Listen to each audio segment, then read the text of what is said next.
Morning student. देखिए आज chapter number 30 का एक टॉपिक है रेखित पेशी या कंकाल पेशी की संरचना। तो देखिए एग्ज़ाम में कोई संरचना वंरचना कुछ नहीं आनी है। एग्ज़ाम का जो टॉपिक है वो उसका अगला वाला आएगा, रेखित पेशी कैसे कार्य करती है, क्रियाविधि। तो ये हम फटाफट देख लेते हैं कि संरचना कैसी होती है, ठीक है। तो देखिए रेखित पेशी जो होती है ना, ये एक लंबी और बेलनाकार कोशिका होती है इस तरह। ओके,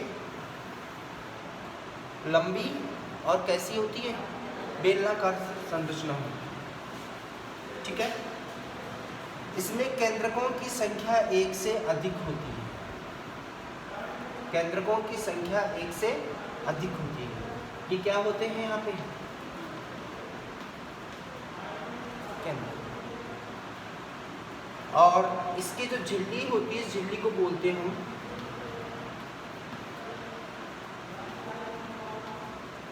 सार्कोडीमा। क्या कहते हैं, सार्कोडीमा। और इसके अंदर भरे हुए द्रव को हम बोलते हैं सार्कोप्लाज्म।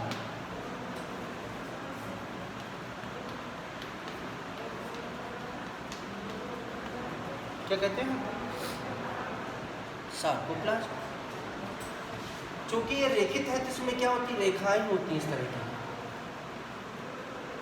बैंड पाए जाते हैं इसमें।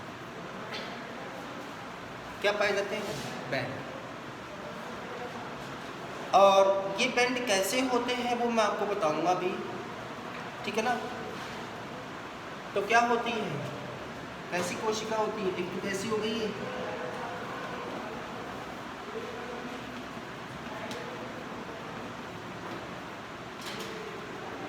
ठीक है ना, कैसी है, बहुकेंद्र की है। लिखते रहना साथ साथ में, बहुकेंद्र की है। इसके अलावा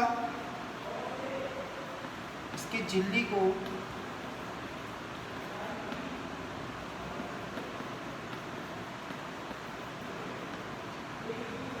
इसके कोशिका द्रव को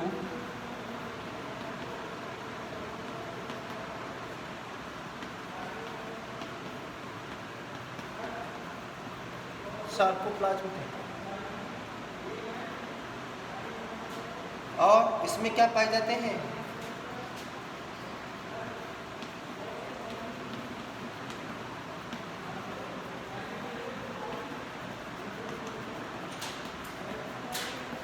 गहरे व हल्के रंग की पट्टियां पाई जाती हैं। गहरे रंग की दिखाई देती हैं और हल्के रंग की दिखाई नहीं देती, ठीक है ना। ये पट्टियां पाई जाती हैं। अब आ जाइए इसकी आणविक संरचना, इसको आप लिख लीजिए फटाफट।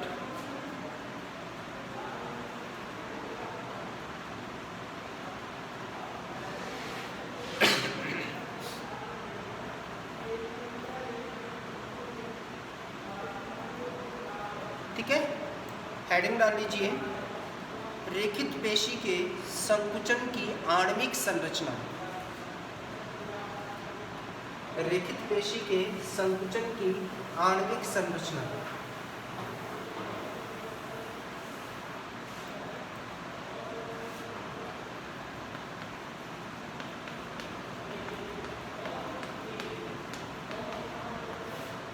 मुख्य रूप से किसकी बनी होती है, तो आप लिखो, रेखित पेशी में संकुचन के लिए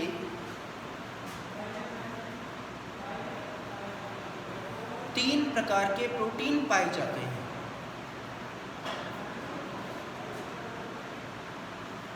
क्या पाए जाते हैं इसमें, तीन प्रकार के प्रोटीन पाए जाते हैं।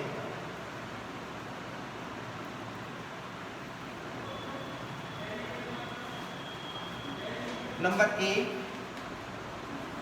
बल जनक प्रोटीन, मतलब ऐसे प्रोटीन जो बल माने फोर्स उत्पन्न करते हैं। क्या उत्पन्न करते हैं, फोर्स, बल उत्पन्न करते हैं। ठीक है ना। तो देखिए कौन कौन से होते हैं। एक तो होता है इसमें, ये क्या उत्पन्न करते हैं, कौन कौन से हैं। नंबर 1 पर है इसमें मायोसिन।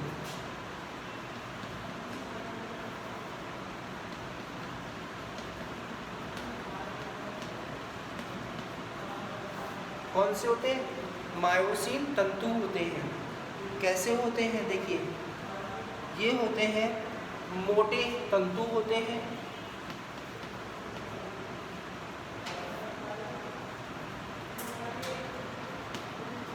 मोटे तंतु होते हैं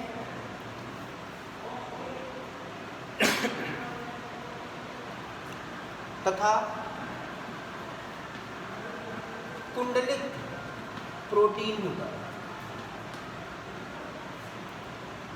तो जो मोटे रंग के आपको दिखाई देते हैं ना, वो कौन से होते हैं, इसमें मायोसिन तंतु होते हैं। और कैसे होते हैं ये, कुंडलित होते हैं। बताएंगे अभी इनकी सब संरचना आएगी, सब कुछ आएगा जब आप क्रियाविधि पढ़ेंगे इसमें।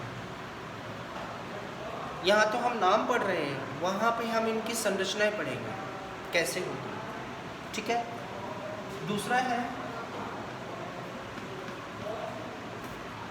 एक्टिन तंतु। ये पतले धागे होते हैं।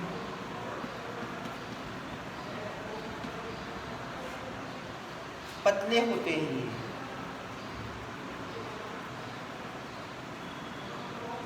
और ये 2 प्रकार के होते हैं। कितने प्रकार के होते हैं ये, 2 प्रकार के होते हैं एक्टिन तंतु। कौन कौन से होते हैं, एक तो होता है जी एक्टिन,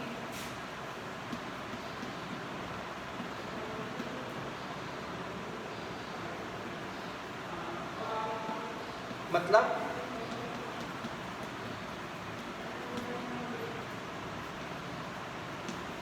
जी का मतलब ग्लोब्यूलर, ग्लोब्यूलर का मतलब गोल। कैसे होते हैं, गोलाकार होते हैं।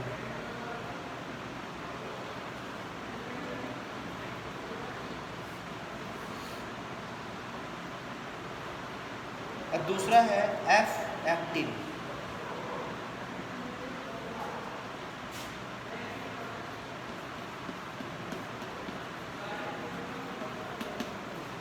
इसको कहते हैं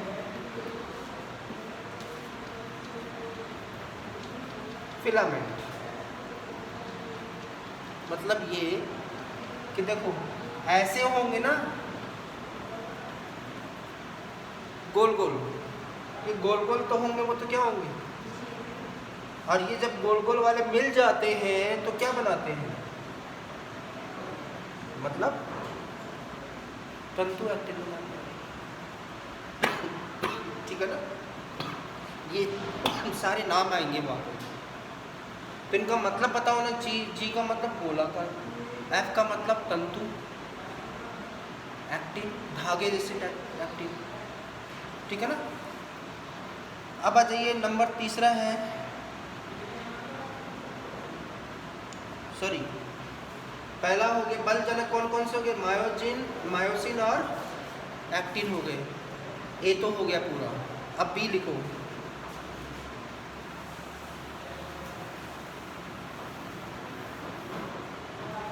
बी लिखो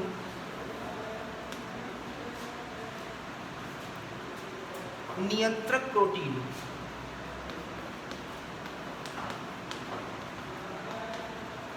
ये प्रोटीन की क्रिया को नियंत्रित करते हैं। प्रोटीन संकुचन होना है कि नहीं होना, ये कौन डिसाइड करेगा। तो आप लिख लो, 2 होते हैं ये। कौन कौन से होते हैं, पहला है ट्रोपोमायोसिन,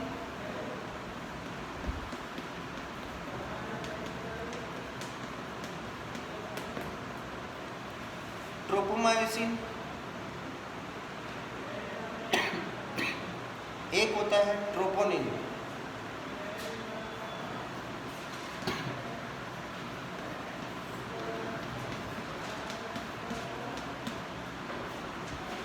ट्रोपोनिन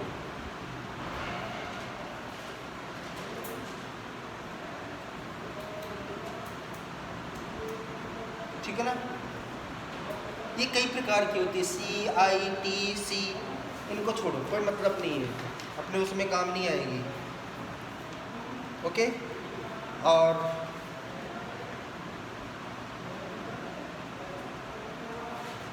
बी हो गया, बताएंगे ये ट्रोपोमायोसिन ट्रोपोनिन कैसे रेगुलेट करता है, ये वहाँ बताएंगे आप, अभी तो केवल नाम लिख लो कि भैया ये क्या करते हैं, ये संकुचन होना है या नहीं होना पेशियों में, उसका निर्धारण करते हैं। होंगे तो संकुचन नहीं होगा, और नहीं होंगे तो संकुचन होगा। कब होते हैं और कब नहीं होते ये हम क्रियाविधि में बताएंगे। तीसरा है सी,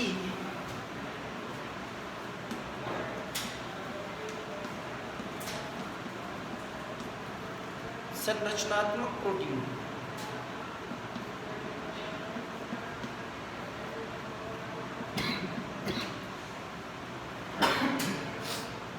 ये संरचनाएं बनाता है। कैसे बनाता है, कौन कौन से होते हैं? एक तो है अल्फा एक्टिन, दूसरा है डिस्क प्रोटीन, तीसरा है सी प्रोटीन। ये आपके कोई काम नहीं आना, उनमें काम ही नहीं आएगा।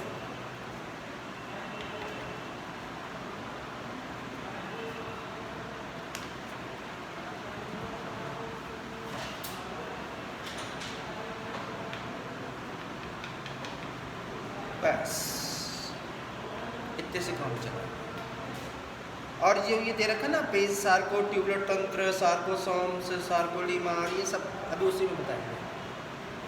अब आ जाइए मेन टॉपिक पे आ जाइए, हेडिंग लिखिए और इसको लिखो मोस्ट इम्पॉर्टेंट। मैंने आपको बताया था 2 ही टॉपिक हैं जिसमें से आते हैं। 2 नंबर की बात करें तो कौन सा बताया था मैंने आपको? अस्थि उपास्थि में अंतर। और बड़े की बात करें तो जो अब बताऊंगा मैं आपको वो आता है, ठीक है ना। तो आप हेडिंग लिखें,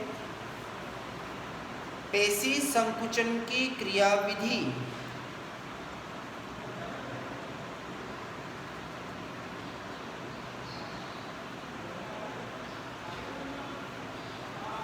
तो आप एक सेंटेंस लिखें,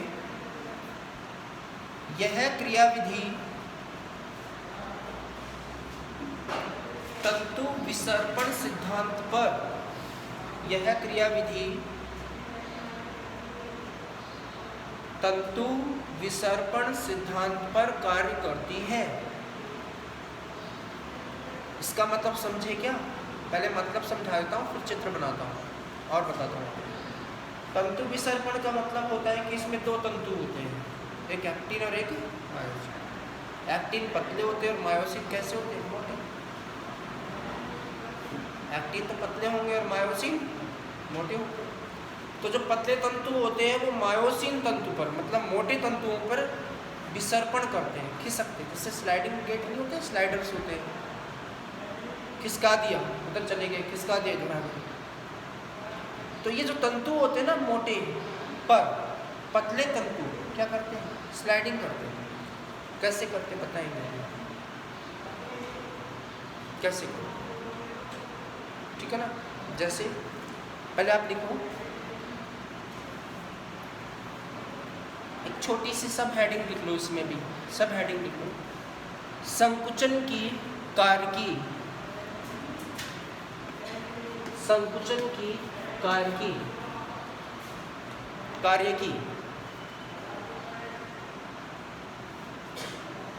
ठीक है ना। परीक्षा में ये नाम भी मिल सकता है, पेशी संकुचन की कार्यकी को समझाइए, ये पेशी संकुचन की क्रियाविधि को समझाइए, ये हो सकता है, ठीक है। क्लियर हो गया यहाँ तक? अब आप लिखिए, 4 चरणों में संपन्न होती है।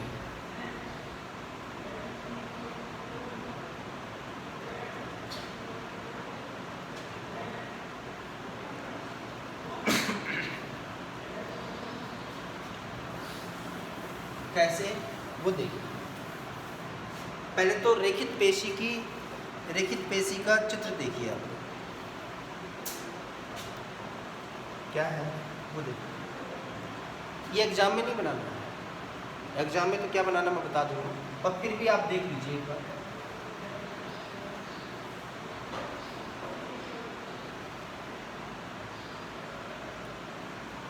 जैसे रेखित पेशी बनाते ना हम,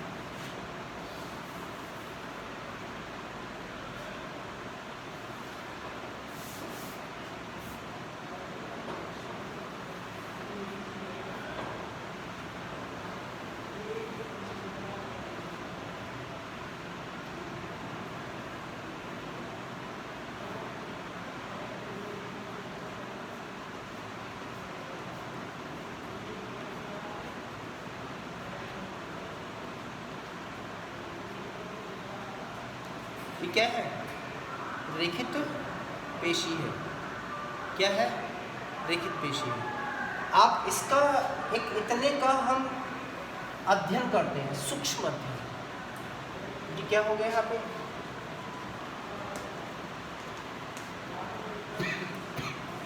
रेखित पेशी। इसका अध्ययन करना अपने एक छोटे से भाग का, अति सूक्ष्म अध्ययन करना, कैसा होता है इसका समझ। तो देखिए यहाँ पे आपको दो बैंड दिखाई देते हैं,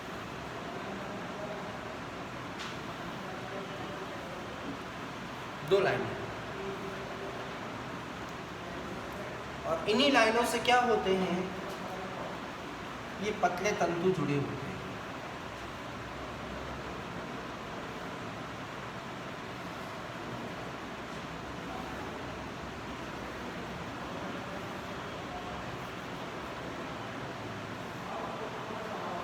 ये क्या है, पतले तंतु, मतलब क्या है, एक्टिन। और इन्हीं से क्या होते हैं, इन्हीं के बीच में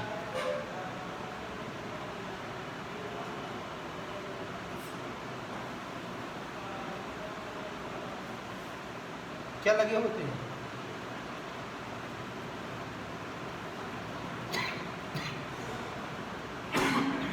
क्या लगे होते हैं, मोटे तंतु, जिनका नाम क्या है,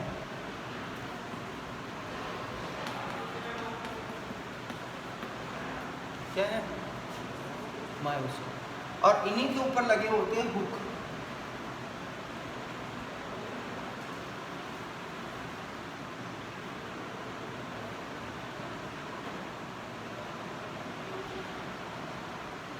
ये लगे होते हैं हुक।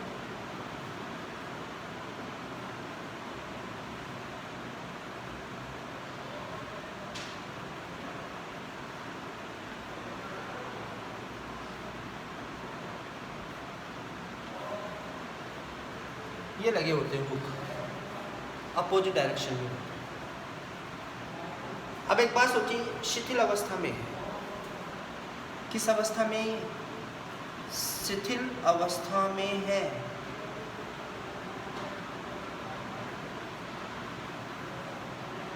ठीक है, किस अवस्था में है ये, शिथिल अवस्था में है। इनका मुंह ऐसा है। अब एक बात सोचिए, ये और ये दोनों ऐसे हैं, ऐसे तो हैं, ऐसे होंगे तो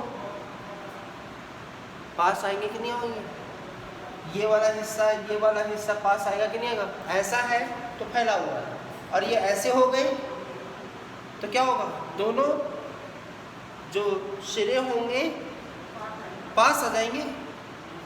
अभी आपने ऐसे देखा, सीधा है, स्ट्रेट है, रिलैक्स फॉर्म में है, ऐसे किया तो मांसपेशियां सिकुड़ती हैं।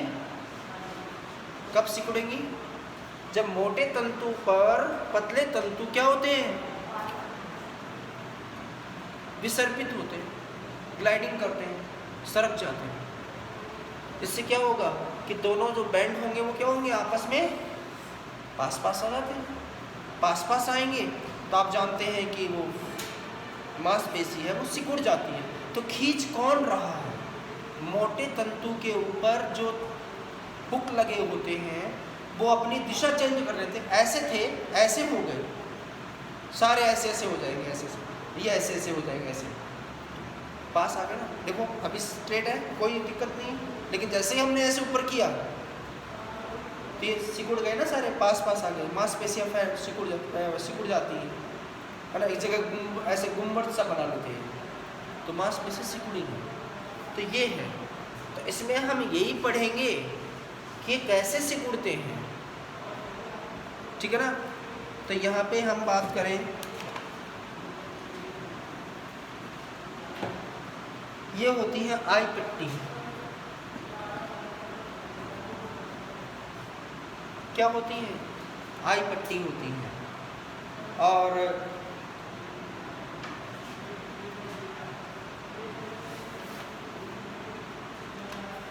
ये होता है ए बैंड,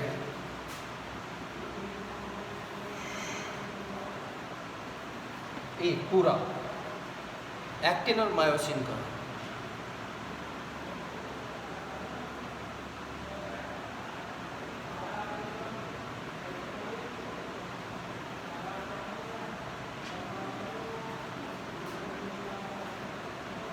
यहाँ पे लिख दो जेड, जेड लाइन, बस इतना ही लिख लीजिए इसमें।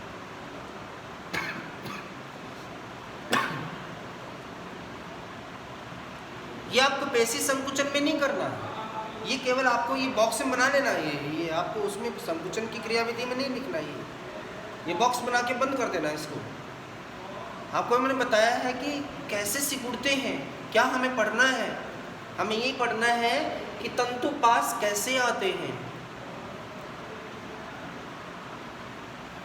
तंतु हैं वो पास पास कैसे आते हैं।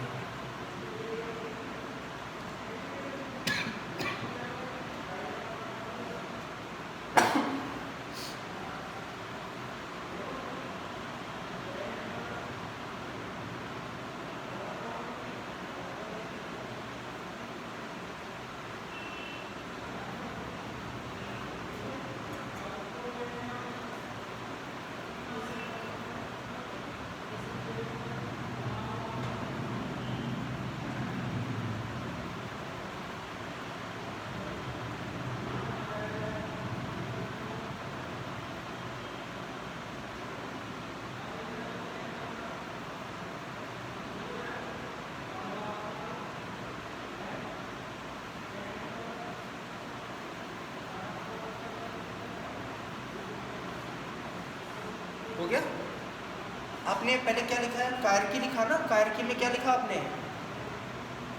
कारकी में क्या लिखा आपने? 4 पदों में होते, ये लिखा ना आपने, वहीं से स्टार्ट करना। पहले 4 पदों के नाम लिख लीजिए आप। नंबर 1 उत्तेजन अवस्था,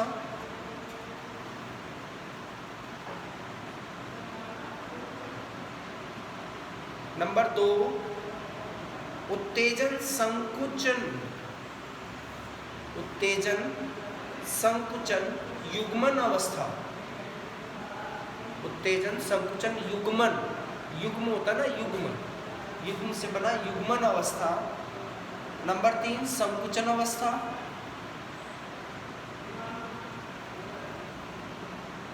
और नंबर 4 शिथिलन अवस्था। तो देखो आपके बुक में ये डायग्राम बनाया हुआ है,